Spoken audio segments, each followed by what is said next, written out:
रात का समय। टूटी हुई खिड़की से आती चांदनी घर के भीतर गिरती है। दीवारों पर लटकते सूखे मकोड़े और एक कोने में बुझती हुई दिया की लौ। कमरे के बीचों बीच प्रिया तड़प रही है। उसकी माँ और छोटी बहन नैना डर से कोने में सिमटी हैं। प्रिया की आवाज भारी, पराई और भयानक थी। छोड़ो, मुझे छोड़ दो। तुम मेरी हो, इस घर की नहीं। उसकी आंखों की काली पुतलियां फैलने लगती हैं। पूरा चेहरा सफेद और निहप्राण हो जाता है।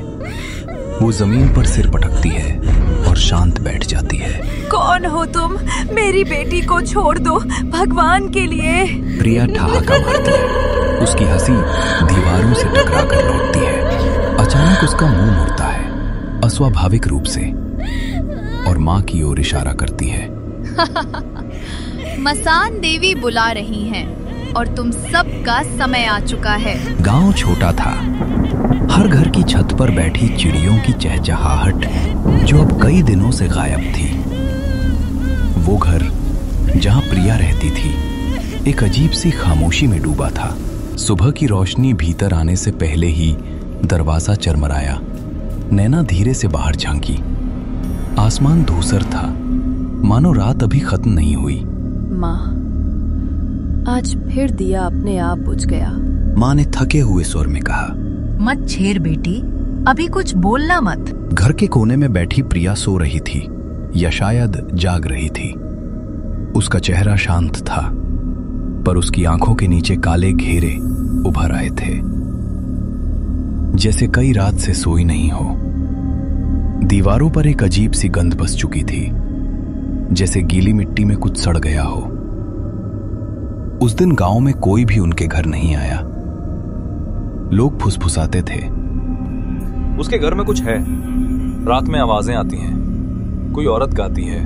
रात का तीसरा पहर। चारों ओर सन्नाटा। माँ प्रिया के पास बैठी थी, हाथों में तुलसी की माला लिए हुए। नैना उसके पास सिमट कर बैठ गई। माँ, क्या दीदी फिर वैसे ही हो जाएंगी? चुप कर, सब ठीक हो जाएगा। लेकिन उसके शब्दों में खुद भरोसा नहीं था। अचानक दरवाजा अपने आप खुला। हवा का कोई झोंका नहीं, कोई हलचल नहीं, फिर भी दरवाजा चरमराता हुआ खुल गया। अंदर आते ही हल्की राख की गंध फैली। प्रिया वहां नहीं थी। माँ ने डरते हुए कमरे की तरफ देखा। प्रिया खिड़की के पास खड़ी थी। चांदनी उसके चेहरे पर गिर रही थी। वो किसी से बात कर रही थी, पर सामने कोई नहीं था। मैंने कहा था ना, मैं लौट आऊंगी। प्रिया, किससे बात कर रही हो? वो मुड़ी। उसकी आंखें बिल्कुल लाल थीं, जैसे पुतलियां ही गायब हो गई हों। वो मुझे बुलाती हैं, वही जो सबकी आत्माएं समेटती हैं, मसान देवी।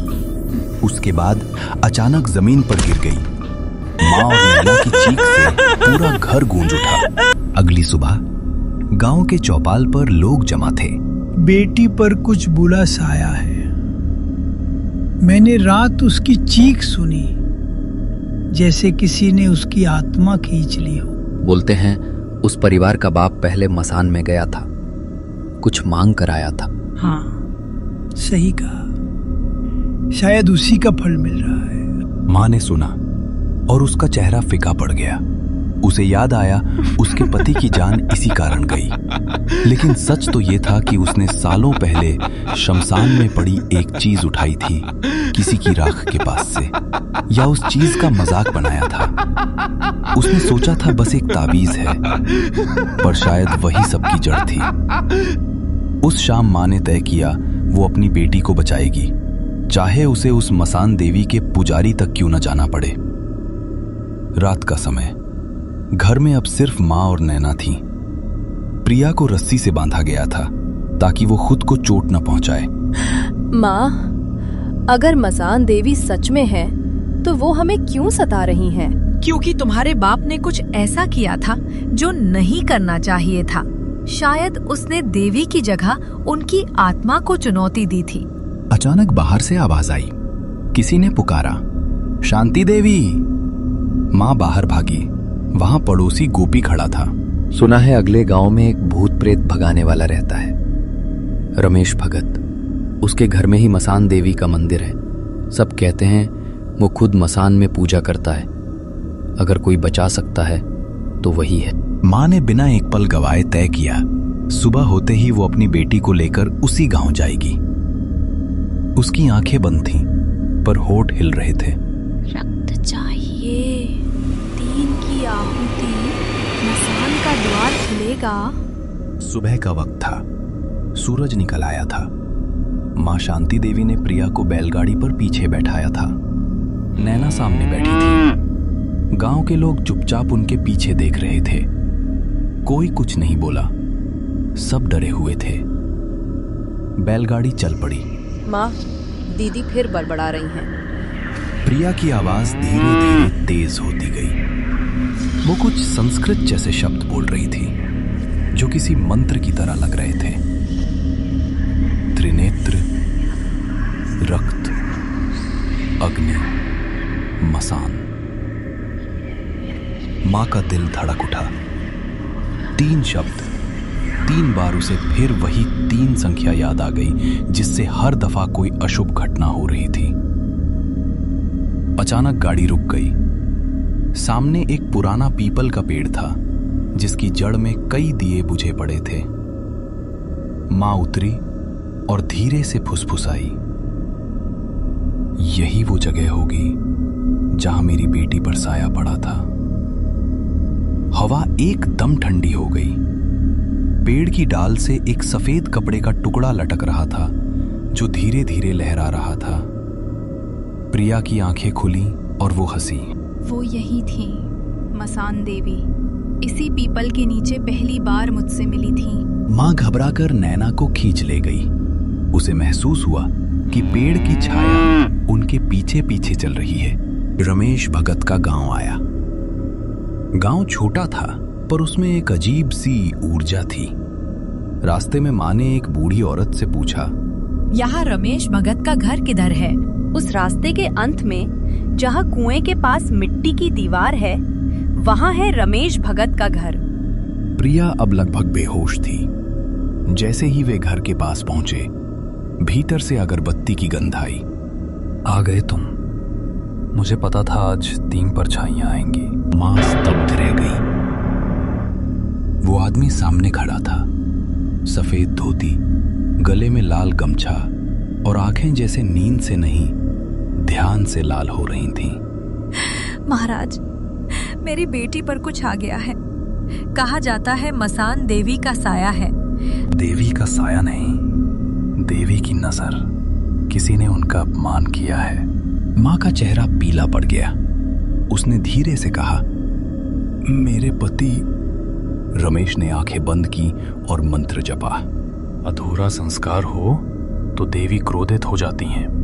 उनकी भक्त आत्मा मासूम देह में शरण लेती है ताकि अपमान का प्रायश्चित कर सके। प्रिया अचानक जाग गई और चीखी, वो झूठा था। उसने मेरी राख खोद डाली थी। अब मैं उसकी औलाद से ले रही हूँ हिसाब। पूरा घर गूंज उठा। दीवार पर लगी दिया की लौ लाल हो गई। रमेश उन्हें अपने घर के पीछे ले गया। वहां एक छोटा सा गुफानुमा मंदिर था। दीवारों पर राख के हाथ के निशान और बीच में एक काली पत्थर की मूर्ति। मूर्ति के हाथ में त्रिशूल था। आंखों में लाल पत्थर जड़े थे और चारों तरफ अग्नि की मध्यम लपटें। यही है मसान देवी। इनका आवास शमशान में है, पर इनकी ऊर्जा यहां प्रकट होती है। मां ने झुककर प्रणाम किया। प्रिया ने अचानक कहा, वो यहाँ नहीं रहती। वो राख में सोती हैं और तुम्हारे मंत्र से नहीं, खून से जागती हैं। रमेश ने कपाल पर भस्म लगाई और मंत्र पढ़ा। ओम मसानायै नमः, शांतिदायिनी देवी। जैसे ही मंत्र पूरा हुआ, मूर्ति की आंखों से एक लाल बूंद गिरी। वो रक्त था। मां सिहर गई। नैना ने चीख मारी। अब साफ है तुम्हारी बेटी में मसान देवी का अंश समाया है। उन्हें संतोष नहीं मिला। उनका अपमान तुम्हारे पति ने किया था। अब उन्हें शमशान से मुक्त करना ही होगा। मां के पैरों तले जमीन खिसक गई। रमेश ने 3 दिए जलाए, 3 अलग अलग रंग के, एक काला, एक लाल, एक सफेद। 3 रातें, 3 दिए, 3 आहुति। अगर 3 दिन तक दिए बुझे नहीं तो देवी शांत हो जाएंगी, पर अगर एक भी बुझ गया तो तुम्हारी बेटी सदा के लिए उनकी हो जाएगी। माँ ने सिर हिलाया। प्रिया धीरे से हंसी। 3 दिन, 3 दिए, 3 आहुति, तुम्हें लगता है वो इतनी आसान है? वो तो मुझसे 3 जीव मांग रही हैं। कमरा कांप उठा, दीवार से राख गिरने लगी। रमेश ने शांति देवी से कहा, आज से रक्षा आरंभ होगी, पर ध्यान रखना, अगर तीसरे दिन कोई भूल हो गई तो मसान देवी स्वयं प्रकट होंगी। माँ ने कांपते स्वर में कहा, क्या वो हमें मार देंगी? नहीं, शायद नहीं, पर वो ले जाएंगी जो उन्हें अपना लगेगा। मसान देवी बुला रही है। रात उतर चुकी थी। रमेश भगत के आंगन में 3 दिए जल रहे थे, एक काला, एक लाल और एक सफेद। हवा बिल्कुल स्थिर थी, कोई आवाज नहीं, बस राख की हल्की गंध जो हर सांस के साथ भीतर उतर रही थी। प्रिया जमीन पर सोई थी, पर उसकी आंखें खुली थी। नैना दीवार से लगकर बैठी थी। माँ हवन कुंड के पास हाथ जोड़कर बैठी थी। जब तक 3 दिए जलते रहेंगे तब तक उसकी आत्मा और देवी के बीच का संबंध नहीं टूटेगा, लेकिन अगर एक भी दिया बुझा दे तो देवी यहां उतर आएंगी। माँ ने सिर झुकाया, पर उसके माथे से पसीना टपक रहा था। धीरे धीरे रात गहराने लगी। काले दिए की लौ हिलने लगी। माँ, हवा तो नहीं चल रही, फिर ये लौ क्यों कांप रही है? माँ ने नजर उठाई। वो धीरे धीरे बढ़ने लगी। दिए के पास पहुंची और अचानक काले दिए की लौ बुझ गई। प्रिया की देह झटके से ऊपर उठी। उसके मुंह से काली हवा बाहर निकली। पहला दिया बुझ गया। देवी ने सुन लिया। दीवारों से गूंजती एक कराह उठी, जैसे 100 औरतें एक साथ रो दी हों। रमेश भगत ने मंत्र का उच्चारण शुरू किया, लेकिन प्रिया के शरीर से उठती राख उसकी ओर बढ़ी। भगत ने मंत्र का अनुगमन किया। ओम मसानायै नमः, ओम मसानायै नमः। तभी सब कुछ शांत हो गया। माँ और नैना दोनों जमीन पर गिर पड़ी हांफते हुए। सुबह का सूरज जैसे उस घर तक पहुंचा ही नहीं। रात के डर की परत अब भी हवा में थी। रमेश भगत ने पहली रात के बाद कहा, अब से जब भी पूजा होगी कोई बाहर नहीं जाएगा।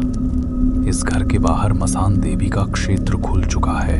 माँ ने देखा आंगन की मिट्टी राख जैसी हो गई थी और हर कदम पर हल्की गर्मी महसूस हो रही थी। दूसरी रात की शुरुआत में उन्होंने फिर 3 दिए जलाए।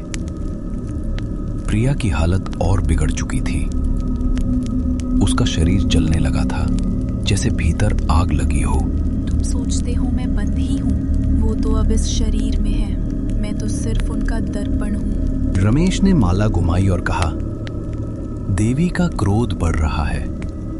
उन्हें शांत करने के लिए किसी का रक्त देना पड़ेगा। माँ कांप गई। रक्त? किसका? रमेश चुप रहा। कभी कभी देवी अपना हिस्सा मांगती हैं। रात के बीचों बीच लाल दिया हिलने लगा। प्रिया की आंखें चमकने लगीं। वो हंसी। माँ, क्या तू अपना रक्त देगी या इस मासूम नैना का? उसकी हंसी दीवारों से टकराई। लाल दिया एक झटके से फूटा। उसकी लौ से खून की बूंद गिरी। नैना डर से चीख उठी। अब सिर्फ एक दिया बचा है, सफेद वाला। अगर ये भी बुझा तो देवी स्वयं आ जाएंगी। तीसरी रात शुरू होते ही हवा में कुछ बदल गया। पूरा वातावरण भारी हो गया था। दीवारें ठंडी, जमीन गर्म, जैसे 2 दुनियाएं टकरा रही हों। प्रिया अब बोल नहीं रही थी, वो सिर्फ देख रही थी। उसकी आंखें लाल हो चुकी थी। अब जो कुछ होगा वो देवी की इच्छा होगी। हमें उनका सामना करना होगा। पूजा शुरू हुई। शंख की गूंज, राख की धूल और घी की महक हवा में फैल गई। माँ ने देखा सफेद दिए की लौ में अब लाल छाया उभर रही थी। वो लौ कांपने लगी और अचानक हवा में आवाज आई, तुमने मेरी नींद तोड़ी, अब मैं तुम्हारे बीच रहूंगी। पूरे घर की दीवारें एक साथ कांपी। दिया बुझ गया, अंधेरा छा गया। प्रिया खड़ी हुई बिना सहारे के। उसकी आवाज अब और गहरी थी। अब वो आ गई हैं। मसान देवी यहाँ है। रमेश भगत ने त्रिशूल उठाया, पर जमीन से राख का हाथ निकला। कमरे में राख उड़ने लगी, जैसे हवा में राख का तूफान उठ गया हो। दीवार पर देवी की आकृति उभर आई। उनकी आवाज गूंजी, जिसने मेरा अपमान किया था, मैं उसकी नस्ल से प्रतिशोध लूंगी। मां ने चीखते हुए कहा, मेरे पति नहीं हैं, अब मुझे और मेरी बेटियों को छोड़ दो। मसान देवी की आकृति मुस्कुराई। बदला तो देह से नहीं, रक्त से पूरा होता है। रात समाप्त नहीं हुई। आसमान धूसर, पक्षी मौन और समय जैसे थम गया था। रमेश भगत के माथे से खून बह रहा था। उसने देवी से संवाद करने की कोशिश की, लेकिन उसकी आंखें भय से फैल गईं। देवी, शांत हो जाइए। हमने आपका आदर किया है। आदर? मेरे नाम से खेला गया था। उसने मेरे कपाल की राख बेची थी। उसी के रक्त से शुरू हुआ था ये श्राप, अब उसी के रक्त से खत्म होगा। रमेश भगत समझ गया। देवी उस पिता की आत्मा चाहती है जिसने उनके अवशेषों का अपमान किया था, लेकिन वो अब जीवित नहीं था। पर वो तो मर चुका है देवी, अब क्या समाधान है? हवा में लाल चिंगारियां उठी। जिस रक्त से वो जन्मे थे, उसी को लौटाना होगा। रमेश का चेहरा सख्त हो गया। वो मां की तरफ मुड़ा। देवी चाहती हैं कि प्रिया की आत्मा को मसान में चढ़ाया जाए, तभी बाकी सब जीवित बचेंगे। मां चिल्ला उठी, नहीं, मैं अपनी बेटी को मरने नहीं दूंगी। अगर नहीं किया तो पूरी वंश रेखा समाप्त हो जाएगी। अगली पुकार नैना के लिए होगी। मां के आंसू बहने लगे। प्रिया ने शांत स्वर में कहा, माँ, वो सही कह रहा है, मुझे जाना होगा, वो बुला रही हैं। धीरे धीरे कमरे की हवा भारी हो गई। प्रिया की देह राख में बदलने लगी और दीवार पर मसान देवी की आकृति और स्पष्ट हो गई। 3 दिए, 3 रातें और एक आत्मा। अब समय है शमशान जाने का, रमेश भगत बोला। कल रात मसान में अंतिम पूजा होगी, वहीं देवी का न्याय होगा। रात गहराई, हवा में जलते हुए तिल के तेल की गंध और राख की धूल थी। रमेश भगत हाथ में दिया लिए आगे आगे चल रहे थे। पीछे मां कांपते हुए नैना का हाथ पकड़े थी और प्रिया, वो आधी बेहोश आधी जागी हुई सी, किसी अदृश्य शक्ति के अधीन झूल रही थी। शमशान में पहुंचना किसी और लोक में कदम रखने जैसा था। चारों तरफ अध जले लकड़ी के टुकड़े, राख से सनी मिट्टी और बीच में मसान देवी की वो मूर्ति जिसकी आंखों में अब नंगी आग जल रही थी। रमेश भगत ने कहा, अब पीछे मत देखना, जो देखेगा वो लौट नहीं पाएगा। आज इस चक्र का अंत होगा, या तो देवी जी की शांति या फिर सब भस्म। मां ने धीमी आवाज में कहा, अगर कुछ हो जाए तो मेरी बच्ची को बचा लेना भगत जी।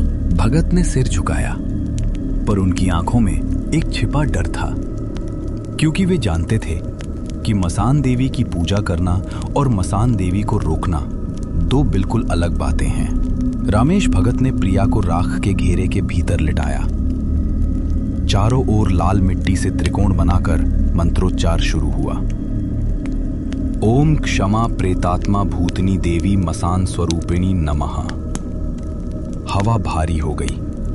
मां और नैना कांपते हुए बैठे थे। अचानक प्रिया की देह झटके से ऊपर उठी। उसकी गर्दन पीछे मुड़ी, चेहरा ऊपर की ओर गया और उसकी आंखों से काला धुआं निकलने लगा। रुक जा भगत, तू भी वही करेगा जो औरों ने किया था। इसे मैं नहीं छोड़ूंगी, ये मसान की संतान है। मां रो पड़ी। ये झूठ है। मेरी बेटी मासूम है। भगत ने गरजते हुए कहा। चुप। जो बोल रही है वो तेरी बेटी नहीं, वो है वही शक्ति जिससे डरकर मरे हुए भी चैन नहीं पाते। भगत ने प्रहार किया। सन्नाटा। फिर एक ठंडी हवा के साथ मसान देवी की मूर्ति से राख उड़कर प्रिया के चारों ओर घूमने लगी और एक आवाज गुंजी। वो मसान देवी थी। उसकी आवाज जैसे धरती के भीतर से आ रही थी। जिसने मुझे जगाया वही अब मेरा आह्वान करेगा। ये देह तो मैंने ही चुनी थी, अब ये मुझसे कैसे छूटेगी। रामेश भगत कांपते हुए बोले, हे देवी, ये निर्दोष है, इसका कोई अपराध नहीं। देवी हंसी, एक ऐसी हंसी जो शमशान में गूंजती और लौटकर खुद को काटती है। निर्दोष? तेरे गांव के हर इंसान ने शमशान को अपवित्र किया है। इसने भी उस रात उस पीपल तले वचन तोड़ा था। अब इसके खून से ही शांति होगी। माँ ने कांपती आवाज में कहा। अगर किसी की बलि चाहिए तो मेरी ले लो, बस मेरी बेटी को छोड़ दो। उस क्षण हवा थम गई। रामेश भगत ने कांपते हुए आंखें बंद की और मंत्रोच्चार बदल दिया। अब उनके शब्दों में त्याग था, तंत्र नहीं। देवी, जो ममत्व को परखें वही सच्ची मसान होती है। इस जननी की करुणा को स्वीकार करो। माँ ने अपनी हथेली से राख उठाई और अपनी छाती पर रखी। अगर मेरी देह से तेरी आग बुझे तो ऐसा ही हो। अचानक देवी की आकृति हिलने लगी।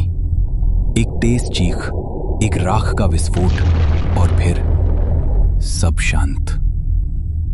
सुबह की पहली किरण शमशान की राख पर पड़ी। मां की देह वहीं शांत थी, मानो सो गई हो। प्रिया बेहोश पड़ी थी और नैना उसकी गोद में सिर रखे रो रही थी। रामेश भगत दूर खड़े थे। उनका चेहरा थका हुआ, पर उनकी आंखों में आंसू थे। उन्होंने धीरे से कहा, बलिदान से बड़ी कोई पूजा नहीं। देवी शांत हो गई हैं। धीरे धीरे हवा में राख के साथ फूलों की महक घुल गई। मसान देवी की मूर्ति अब ठंडी और शांत थी। पर जब नैना ने आखिरी बार उस मूर्ति की ओर देखा तो लगा जैसे वो आंखें उसे देखकर मुस्कुरा रही हों। और तभी एक हल्की फुसफुसाहट गूंजी। हर माँ अपनी बेटी को बचा नहीं पाती, पर कुछ माएं देवी बन जाती हैं।